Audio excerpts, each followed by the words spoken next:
My name is Hezron, and welcome once again to another week's roundup of Health in the News.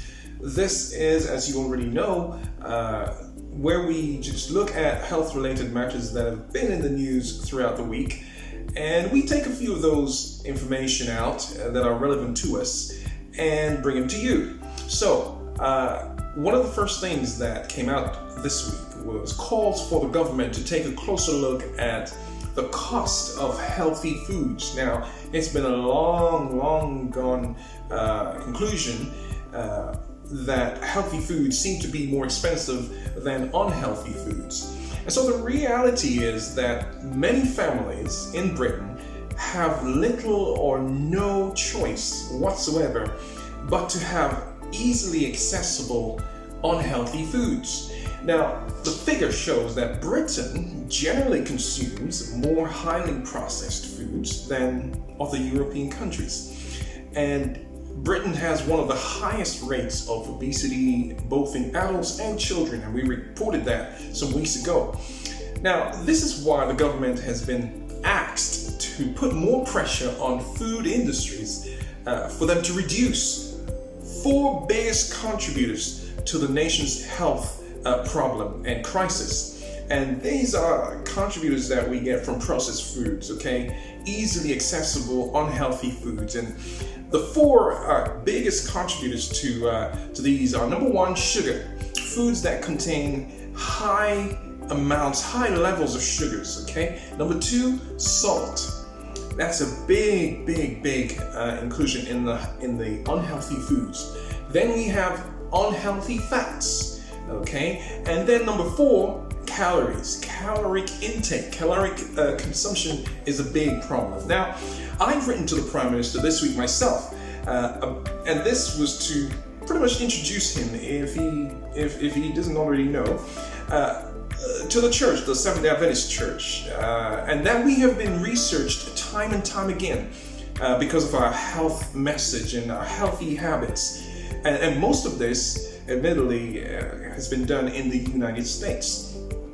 Now, I explained in the letter to the Prime Minister that we, as a group of people, organization, are not only among the group that live the longest, but we have greater quality of life as well. And this is, in part, down to our healthy choices, healthy eating habits, healthy behaviors, and health promotion.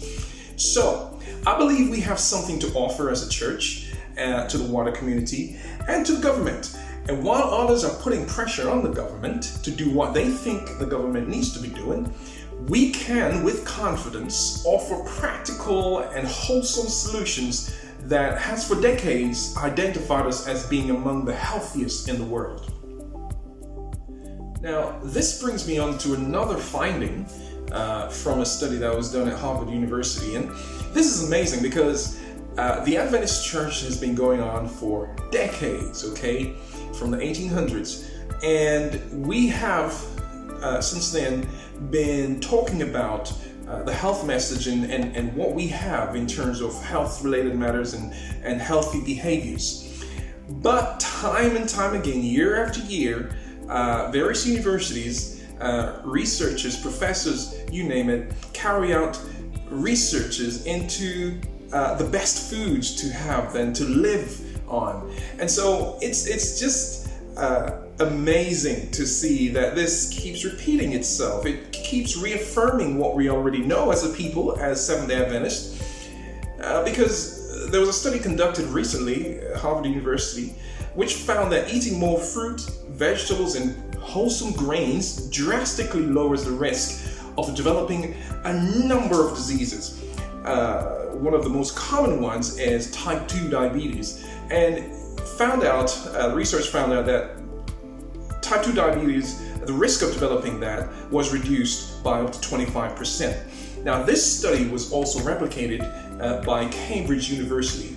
Now, it's just amazing. I believe that we have something that we need to shout about, and we need to get to the chambers and the rooms that make decisions and laws with what we have, because what we have is vital, it's been well researched, and we can with confidence, as I said earlier, present what we have. So studies are still going on, but they are still finding out that what we have works. Now, it's long been said that if we sit too long, and this has been backed by many research that's been done over the years, if we sit too long for too long a period of time, or what is normally described as having a sedentary lifestyle, it's pretty much bad for your health. It's not recommended at all, because this has a link with the risk of heart disease, type 2 diabetes, obesity, and the list goes on. However, we are not necessarily encouraged to just be on the go all day long to offset that damage. No. See, new research suggests that if we just change the way we sit, we might get some healthier benefits. Well, the idea came from a study that was done observing a tribe in Tanzania, that's in East Africa. The tribe is called the Hadza tribe, Hadza, Hadza. Now, it is said that this tribe more or less rest the same amount of time that we do here on this side of the pond. Yet, they don't have the same risk of disease as we have.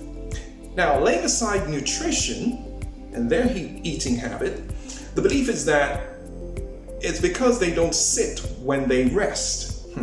They rather squat or kneel, and this seems to improve their health. Now, the question is why?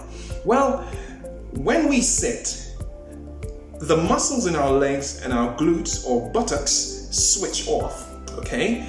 But when we squat or crouch down on the floor with our feet flat on the floor, we keep the muscles activated. Now, for us to keep the muscles activated, we need fuel. So what the muscle does is it pulls on the fats called triglycerides out of the bloodstream. And triglycerides, by the way, are our main source of energy, okay? Triglycerides are our main source of energy. And as they are so important to us, we actually have two supplies of those. Now, one supply is from our diet, and the other supply is made in our body by our liver. Okay, I wish I could talk to you about our liver. Now, triglycerides are a combination of 3 fatty acids or fats, and the example is saturated fat or unsaturated fat or both, and glycerol, which is a form of glucose, okay? Now, one thing to note is that high levels of triglycerides are linked to heart disease, all right? So we don't want to be up there with the triglycerides at all, okay? So by using a squatting position or a crouching position with our feet flat on the floor, using the muscles, calling on those energy sources, we reduce the levels of triglycerides, which reduces the risk of having heart disease. So, the advice is by simply replacing prolonged sitting with routine segments of squatting or calf raises by flexing your heels, this will encourage good blood flow and circulation. Guess what also it does? It improves our blood sugar. And that's good news for those of us who find ourselves suffering with type 2 diabetes. For those of us who need to develop a little bit more strength and to continue to do so, all of us need to anyway, this improves our strength and flexibility. And this generally improves our longevity and the quality of our longevity. Okay, so maybe we can learn a lesson from the Hadza tribe. Maybe we can indeed. This has been Health in the News. My name is Hezron. I wish you God's blessing. Until next time, stay safe, stay healthy, and God bless you.